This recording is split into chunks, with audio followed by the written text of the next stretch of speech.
Bonjour Monsieur Boujna, ravi de vous recevoir à Miami dans des conditions un peu spéciales. C'est votre... C'est le moins qu'on puisse dire. Allons-y. c'est votre première tournée aux États-Unis? Oui, Oui. Peut-être la dernière?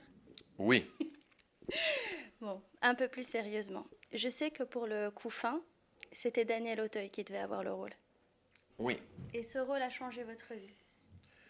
Oui, il a changé ma carrière, oui, de manière considérable, bien sûr. Mais c'était Daniel qui devait jouer mon rôle, parce que Coluche devait faire Hugolin. Hugolin n'a pas fait Coluche n'a pas fait Hugolin. Auteuil s'est battu pour faire Hugolin. Il a décroché le rôle.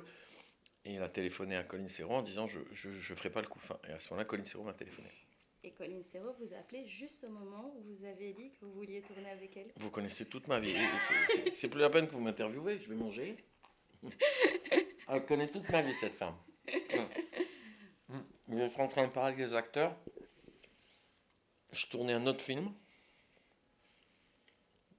Et j'ai dit, ouais, j'aimerais bien tourner avec Colline Serrault. À ce moment-là, elle m'a appelé. C'est vrai. C'est le destin? Appelons ça. Moi, je suis très assez cartésien comme garçon. Mais ouais, on va dire c'est ça. C'est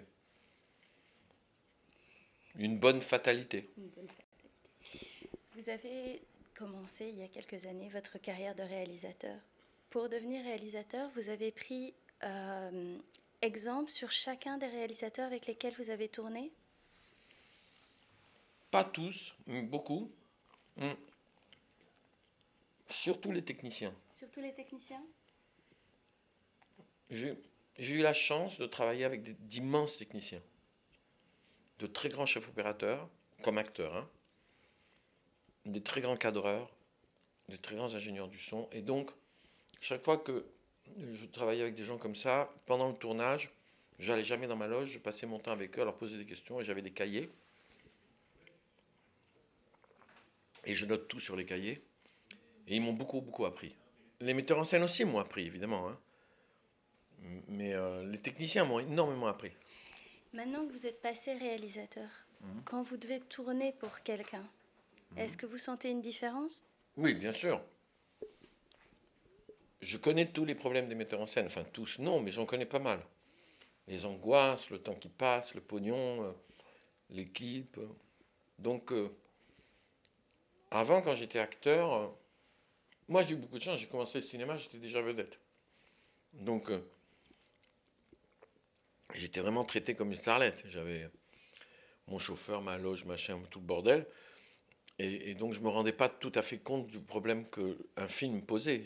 On m'appelait pour tourner, j'allais tourner, je retournais dans ma loge où j'allais déconner avec les techniciens. Je jouais à la belote, je parlais de technique, j'apprenais des choses, mais je ne me rendais pas compte des difficultés. Depuis que je suis metteur en scène, évidemment, je suis beaucoup plus conscient des difficultés et donc je suis beaucoup plus proche. Mais il se trouve que de toute façon, depuis que je suis metteur en scène, j'ai plus le temps de tourner comme acteur, donc le problème est réglé. Non, j'ai le temps de jouer mes spectacles.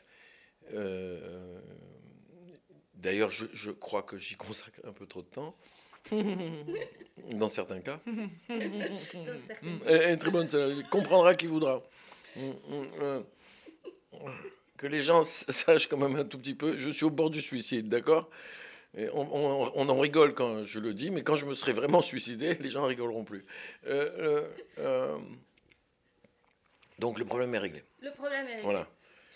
Bon, alors, Ma vie rêvée Oui. et le prochain, Après ma vie rêvée? Ah, je sais pas. vous savez quand ça? Non, non, non, non, non, non. C'est pas du tout décidé dans ma tête. C'est pas. J'ai des images, j'ai des envies, j'ai des trucs, mais c'est très très vague. Non, non, pour l'instant, je suis en plein dans ma vie rêvée. Le spectacle a encore à peu près un an et demi à vivre. C'est un spectacle que j'adore, j'adore, j'adore le jouer. Donc, Parce que vous faites ce que vous voulez dans ce spectacle. oui, oui, oui, oui. Mais pas que ça, c'est pas que ça. C'est ce qu'il raconte, comment il est construit, ce qu'il dit sur le monde, sur les gens, sur l'enfance. C'est un spectacle qui me touche beaucoup, beaucoup, beaucoup. Qui compte beaucoup pour moi, en tout cas. Et alors, qu'est-ce que dirait Albert de Ma vie rêvée? Ah, Albert, il dirait tout le temps, arrête de mentir. Arrête de mentir. Bon. Et ma dernière question, Coluche vous a dit, ne dites plus que vous êtes juif tunisien, on le sait. Il a raison. Il a raison. Mais il a dit ça il y a longtemps, hein. Il a dit ça En 84, quand je l'ai rencontré, que je jouais Les Magnifiques, et qui était venu me voir. À l'époque, je jouais Les Magnifiques au Splendide à Paris. Il était venu me voir et après on avait dîné ensemble. Et c'est ce qu'il m'avait dit. Il m'a dit t'angoisse pas, hein, on voit qui tu es. Donc, d'ailleurs, c'est ce que je fais dans ce spectacle. Je dis plus que je suis juif. Je parle pas de mon. Je suis ce que je suis.